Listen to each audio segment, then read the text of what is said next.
Oi, tudo bem?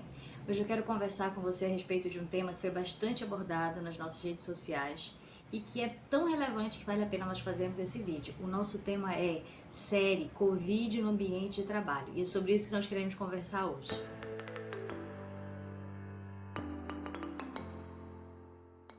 Bom, primeiro eu gostaria de mencionar para você que lá no auge da pandemia houve uma tentativa de descaracterização dessa Covid como doença ocupacional.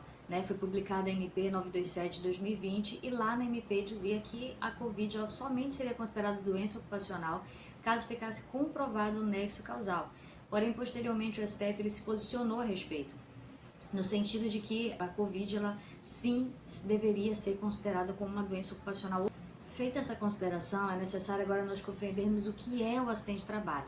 Lá no nosso post do Instagram você vai poder acompanhar, porque nós mencionamos os artigos e fomos mencionando com riqueza de detalhes o que seria o acidente de trabalho. Porém, nesse momento que eu quero falar com você de forma resumida, é que o acidente de trabalho, que está previsto lá no artigo 19 da Lei 8.213 de 91, é aquele que ocorre pelo exercício do trabalho, que provoca lesão corporal ou perturbação funcional que cause morte, perda ou redução, seja permanente ou seja temporária, da capacidade para o trabalho. Após a compreensão dessa definição, eu posso começar a entender que sim, uma doença que seja adquirida no ambiente de trabalho, essa doença sim constitui acidente de trabalho. E a Covid não está excluída disso. A Covid é uma das doenças que podem ser adquiridas no ambiente de trabalho.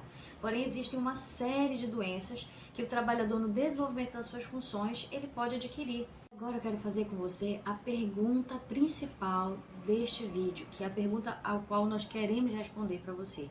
Será que a Covid, que é adquirida no ambiente de trabalho, ela pode ser considerada? Eu já antecipei dizendo para você que pode, mas como que isso funciona na prática? Porque muitas pessoas estão expostas à Covid, não somente dentro do ambiente de trabalho, mas também no seu dia a dia, no transporte urbano, na convivência com os familiares, nas atividades externas, sociais, e todas essas situações, elas são riscos de exposição para esse trabalhador. Como que eu posso responsabilizar o empregador por uma doença, ali adquirida no ambiente de trabalho? Primeiro, eu quero separar para você dois tipos de empregadores: aqueles que desenvolvem atividades de risco e aqueles que não desenvolvem atividade de risco. E aqui é que está o grande X da questão, porque aqueles que desenvolvem atividade de risco, essas pessoas elas têm responsabilidade objetiva. O que significa? Que independe de culpa. Eu não preciso comprovar a culpa do empregador para responsabilizá-lo a respeito de uma doença que foi desenvolvida no ambiente de trabalho. Ou seja, basta que nós tenhamos dano configurado e o nexo causal, que é a relação entre a doença desenvolvida e o ambiente de trabalho. Se nós conseguirmos verificar essas duas hipóteses, então sim, nós temos uma doença ocupacional. E essa doença ela tem origem naquele emprego, naquele exercício daquelas atividades, e por esse motivo ela deve sim ser indenizada. Esta indenização que eu estou mencionando para você, ela não diz respeito a uma indenização de natureza, por exemplo, previdenciária, que tem natureza ali alimentar. Eu estou falando de uma indenização com natureza de responsabilidade civil, assim como qualquer outra ato que gere dano para a pessoa, ela deve ser indenizada. Assim também o empregador, ele deve ser responsabilizado quando o empregado ele é acometido por uma doença em decorrência da atividade que ele exercia, se essa doença gerou sequelas, sejam permanentes ou sejam temporárias. Para nós finalizarmos esse vídeo curto, eu quero dizer para você que é trabalhador, porque talvez muitos trabalhadores se encaixem nisso. Essas atividades que elas têm responsabilidade objetiva são atividades que têm risco, e um grande exemplo disso são os hospitais.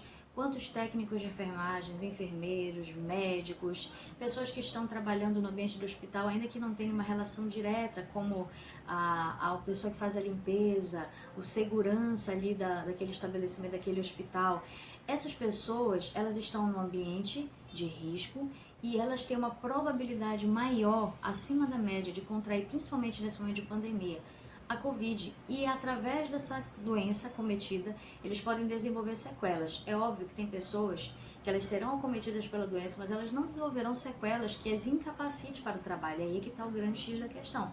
Se alguém acometido por Covid ficou com uma sequela, por exemplo, uma dor de cabeça que não lhe incapacite para o ambiente de trabalho, então essa pessoa ela não teria uma indenização aqui para pleitear. Eu quero falar aquela pessoa que ficou com sequelas, por exemplo, problemas respiratórios, problemas que estão lhe incapacitando, até mesmo aquela pessoa que veio a óbito.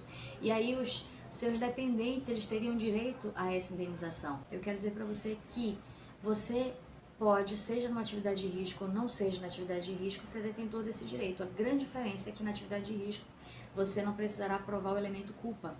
E na atividade que não seja de risco, você vai precisar comprovar todos os elementos da responsabilidade civil, que é dano, nexo e culpa. Portanto, se você conhece alguém que esteja nessa situação, ou então, se você está nessa situação, encaminhe esse vídeo, porque eu tenho certeza que ele vai servir para esclarecimento dos direitos dessa pessoa. Talvez você tenha perdido alguém que trabalhava na linha de frente e essa pessoa tenha direito a receber uma indenização que nem sabe. Ou e talvez você seja uma pessoa que desenvolveu um problema de saúde grave, o qual você não consegue mais retornar ao ambiente de trabalho, não somente na função que você exercia, como qualquer outra função, por uma sequela permanente ou uma sequela temporária que seja, porém você está prejudicado. Isso também faz com que você seja detentor desse direito de indenização. Encaminhe esse vídeo para alguém que possa ser detentor desses direitos e que possa ajudá-lo a esclarecer esse direito que não é tão difundido, não é tão conhecido, mas que agora está chegando aí em suas mãos.